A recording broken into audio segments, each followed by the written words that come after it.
നമ്മൾ ഈ അടുത്ത കാലത്തായി രാവിലെ എഴുന്നേറ്റ് TV ഓൺ ചെയ്യുമ്പോഴോ അല്ലെങ്കിൽ സോഷ്യൽ മീഡിയയിലൂടെ വാർത്തകൾ കാണുമ്പോഴോ എന്താണ് മനസ്സിൽ തോന്നാറുള്ളത്?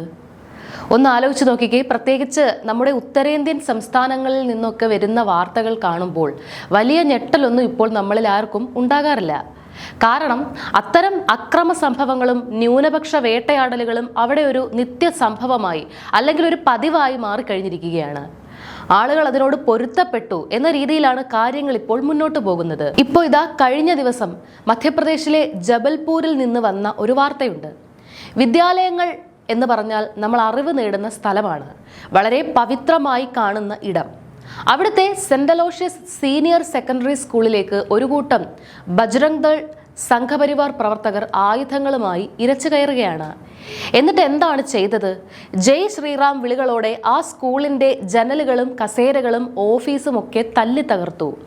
ഇവിടെ നമ്മൾ ആലോചിക്കേണ്ട ഏറ്റവും ഭയാനകമായ കാര്യം എന്താണെന്ന് വെച്ചാൽ, ഈ അക്രമം നടക്കുമ്പോൾ പിഞ്ചു കുട്ടികൾ ക്ലാസ് റൂമുകളിൽ ഇരുന്ന് പഠിക്കുകയായിരുന്നു.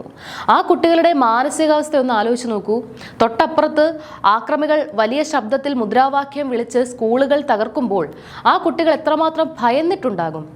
ഏറ്റവും കഷ്ടം എന്താണെന്ന് വെച്ചാൽ, സ്കൂൾ അധികൃതർ പോലീസിനെ കൃത്യമായി വിളിച്ചറിയിച്ചിട്ടും പോലീസ് ഇടപെട്ടില്ല.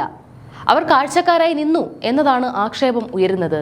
അവർ പറയുന്ന കാരണം എന്താണെന്ന് വെച്ചാൽ, പതിവ് പോലെ തന്നെ സ്കൂളിൽ മതപരിവർത്തനം നടത്തുന്നു എന്നൊരു വ്യാജ ആരോപണം. എന്ത് അതിക്രമം കാണിക്കാനും ഉത്തരേന്ത്യയിൽ ഇപ്പോൾ എളുപ്പത്തിൽ ഉപയോഗിക്കാൻ പറ്റുന്ന ഒരു ലേബലായി ഇത് മാറിയിട്ടുണ്ട്. സത്യം പറഞ്ഞാൽ നമ്മൾക്കിതൊക്കെ കാണുമ്പോൾ വലിയ പുച്ഛമാണ് തോന്നുന്നത്. ശ്രീരാമന്റെ പേര് വിളിച്ചു പറഞ്ഞുകൊണ്ടാണ് ഇവർ വിദ്യാലയങ്ങൾ തല്ലി തകർക്കുന്നത്.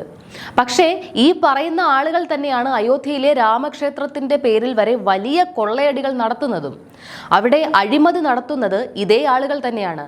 അപ്പോൾ ശ്രീരാമനോടുള്ള ഭക്തിയൊന്നുമല്ല ഇവരുടെ പ്രശ്നം, മറിച്ച് ശ്രീരാമന്റെ പേര് വെറുമൊരു രാഷ്ട്രീയ ആയുധമാക്കുകയാണ് ഇവർ ചെയ്യുന്നത്. ഇത് മധ്യപ്രദേശിലെ ഒരു ഒറ്റപ്പെട്ട സംഭവമാണെന്ന് കരുതി നമ്മൾ തള്ളിക്കളയരുത്. ഇതിന് തൊട്ടു മുൻപത്തെ മാസമാണ് ഡൽഹിയിലെ മൗണ്ട് ഒലിവറ്റ് സ്കൂളിൽ സമാനമായ രീതിയിൽ സംഘപരിവാർ അക്രമം അഴിച്ചുവിട്ടത്. അന്ന് ഇവരുടെ ആവശ്യം എന്തായിരുന്നു? ഈ സ്കൂളൊക്കെ ഇടിച്ചു നിരത്തണം, എന്നിട്ട് അവിടെ പശുത്തൊഴുത്തുകൾ അഥവാ ഗോശാലകൾ പണിയണം എന്നായിരുന്നു. ഇതിൻ്റെയൊക്കെ പിന്നിലെ യഥാർത്ഥ അജണ്ട നമ്മൾ കൃത്യമായി തിരിച്ചറിയേണ്ടതുണ്ട്. എന്തിനാണ് സ്കൂളുകൾ തകർത്ത് അവിടെ ഗോശാലകൾ ഉണ്ടാക്കുന്നത്? ഈ പശുക്കളെയൊക്കെ തെരുവിൽ നിന്ന് പിടിച്ചുകൊണ്ടുപോയി ഒടുവിൽ ഗോശാലകളിൽ പട്ടിണിക്കിട്ട് കൊന്ന് അന്താരാഷ്ട്ര കോർപ്പറേറ്റ് അറവുശാലകൾക്ക് ഇവർ സൗജന്യമായി വിട്ടുകൊടുക്കും. അങ്ങനെ റോ മെറ്റീരിയൽ സൗജന്യമായി കിട്ടുമ്പോൾ ബീഫ് എക്സ്പോർട്ട് ബിസിനസ്സിൽ വലിയ ലാഭമുണ്ടാക്കാം. ആ ലാഭത്തിന്റെ വലിയൊരു പങ്ക് ഇലക്ട്രൽ ബോണ്ടായോ അല്ലാതെയോ ഭരണകക്ഷിയിലേക്ക് ഇരട്ടിയായി തിരിച്ചെത്തുകയും ചെയ്യും. അപ്പോൾ കോർപ്പറേറ്റുകൾക്ക് വേണ്ടിയും സ്വന്തം കീശ വീർപ്പിക്കാൻ വേണ്ടിയുമാണ് ഈ ഗോസംരക്ഷണത്തിന്റെ പേരിൽ വിദ്യാലയങ്ങൾ തകർക്കുന്നത്. ഇവിടെ നമ്മൾ ചിന്തിക്കേണ്ട മറ്റൊരു പ്രധാന വശമുണ്ട്. സംഘപരിവാറിനെ സംബന്ധിച്ചിടത്തോളം വിദ്യാഭ്യാസം എന്നത് ഒരു പ്രധാന കാര്യമേ അല്ല. അവർക്ക് വേണ്ടത് ചുക്കും ചുണ്ണാമ്പും അറിയാത്ത, സ്വന്തമായി ചിന്തിക്കാൻ ശേഷിയില്ലാത്ത, വിവരമില്ലാത്ത ഒരു തലമുറയാണ്. കാരണം നന്നായി പഠിച്ച് വിവരമുള്ള വിദ്യാസമ്പന്നരായ ആളുകൾ ഒരിക്കലും വെറുപ്പിന്റെയും വിദ്വേഷത്തിന്റെയും വർഗീയതയുടെയും രാഷ്ട്രീയത്തിന് പിന്നാലെ പോകില്ല എന്ന് ഭരണാധികാരികൾക്ക് നന്നായി അറിയാം. അതുകൊണ്ട് ജനങ്ങളെ അറിവില്ലാത്തവരായി നിലനിർത്തിയാൽ മാത്രമേ വിദ്വേഷം എളുപ്പത്തിൽ ജനങ്ങളിലേക്ക് കുത്തിവെക്കാൻ സാധിക്കൂ. ചോദ്യങ്ങൾ ചോദിക്കാത്ത ഒരു ജനതയെ ഉണ്ടാക്കിയെടുക്കുക എന്നതാണ് അവരുടെ പരമമായ ലക്ഷ്യം. കഴിഞ്ഞ ദിവസം ബംഗാളിൽ നിർമ്മാണത്തിലിരുന്ന ഒരു ചർച്ച് ഇതേ രീതിയിൽ അക്രമികൾ തല്ലിത്തകർത്തു. ഇങ്ങനെ രാജ്യത്തുടനീളം ന്യൂനപക്ഷങ്ങൾ, അത് മുസ്ലിങ്ങളാകട്ടെ ക്രൈസ്തവരാകട്ടെ ദളിതരോ ഗോത്ര വിഭാഗങ്ങളോ ആകട്ടെ, നിരന്തരമായി വേട്ടയാടപ്പെട്ടുകൊണ്ടിരിക്കുകയാണ്. അവരുടെ ആരാധനാലയങ്ങൾ മാത്രമല്ല, അവരുടെ ഉപജീവന മാർഗമായ കൃഷിയിടങ്ങളും വീടുകളും വരെ തകർക്കപ്പെടുന്നു. ഉത്തരാഖണ്ഡിൽ നിന്നും മധ്യപ്രദേശിൽ നിന്നും ഒക്കെ വരുന്നത് അത്തരത്തിൽ പാവപ്പെട്ടവരെ സ്വന്തം മണ്ണിൽ നിന്ന് അടിച്ചോടിക്കുന്ന ദയനീയമായ കാഴ്ചകളാണ്. ഇതിനിടയിലാണ് മറ്റൊരു രസകരമായ സംഭവം നടന്നത്. കത്തോലിക്ക സഭയുടെ, അതായത് CBCI പ്രതിനിധികൾ കഴിഞ്ഞ ആഴ്ച കേന്ദ്ര ആഭ്യന്തരമന്ത്രി അമിത്ഷായെ നേരിട്ട് ചെന്ന് കണ്ടു. തങ്ങൾ രാജ്യത്ത് നേരിടുന്ന അതിക്രമങ്ങളെക്കുറിച്ചും സുരക്ഷാ ഭീഷണികളെക്കുറിച്ചുമുള്ള ആശങ്കകൾ അവർ അദ്ദേഹത്തെ അറിയിച്ചു.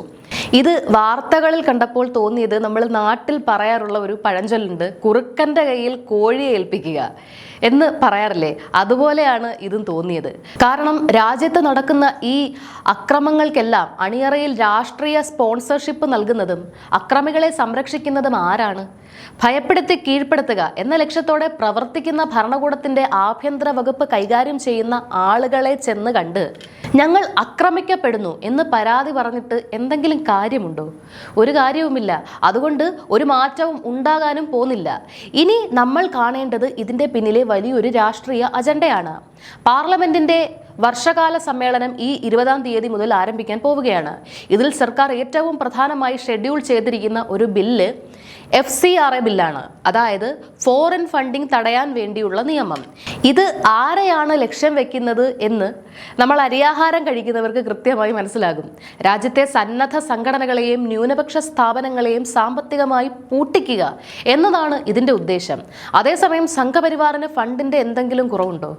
രാജ്യത്തെ പ്രധാനപ്പെട്ട വലിയ ക്ഷേത്രങ്ങളുടെയൊക്കെ നിയന്ത്രണം കോർപ്പറേറ്റുകളെയും തങ്ങളുടെ ആളുകളെയും വെച്ച് അവർ കൈക്കലാക്കി കഴിഞ്ഞു. അതുകൊണ്ട് ആവശ്യത്തിലധികം ഫണ്ട് അവർക്ക് വരുന്നുമുണ്ട്. ഈ ഫണ്ട് ഉപയോഗിച്ചാണ് രാജ്യത്ത് കുതിരക്കച്ചവടവും MP-മാരെയും MLA-മാരെയും വിലക്കെടുപ്പും ഒക്കെ നടക്കുന്നത്. കഴിഞ്ഞ ഏപ്രിലിൽ കേരളം, തമിഴ്നാട്, അസം, ബംഗാൾ എന്നീ സംസ്ഥാനങ്ങളിൽ തിരഞ്ഞെടുപ്പ് നടന്ന സമയത്ത് ഈ ബില്ലും മണ്ഡല പുനർനിർണയ ബില്ലും ഒക്കെ കൊണ്ടുവരാൻ അവർ ആസൂത്രണം ചെയ്തതാണ്. പക്ഷേ പാർലമെന്റിൽ 3-2 ഭൂരിപക്ഷമില്ലാത്തതുകൊണ്ട് അവർക്ക് അന്ന് പിൻവാങ്ങേണ്ടി വന്നു. എന്നാൽ ഇപ്പോൾ എന്താണ് സംഭവിക്കുന്നത്? ഈ സംസ്ഥാനങ്ങളിലെ തെരഞ്ഞെടുപ്പ് കഴിഞ്ഞ ഉടനെ ജനപ്രതിനിധികളെ ചാക്കിട്ട് പിടിക്കുന്ന ഏർപ്പാട് അവർ തുടങ്ങി. ബംഗാളിൽ നിന്നും മഹാരാഷ്ട്രയിൽ നിന്നും പഞ്ചാബിൽ നിന്നുമൊക്കെ പ്രതിപക്ഷ MP-മാരെ ഇവർ വിലക്കെടുത്തു കഴിഞ്ഞു. ഇപ്പോൾ അവർക്ക് ആവശ്യമായ 3-2 ഭൂരിപക്ഷമുണ്ട്. ഇനി വരാൻ പോകുന്നത് 1 നേഷൻ 1 ഇലക്ഷനും ഭരണഘടനയെ അപ്പാടെ അട്ടിമറിക്കുന്ന വലിയ നിയമനിർമ്മാണങ്ങളുമാണ്. ഒരു ഭാഗത്ത് രാജ്യത്തെ നിയമ സംവിധാനങ്ങളെയും ഭരണഘടനയെയും ജനാധിപത്യത്തെയും അട്ടിമറിക്കുന്നു.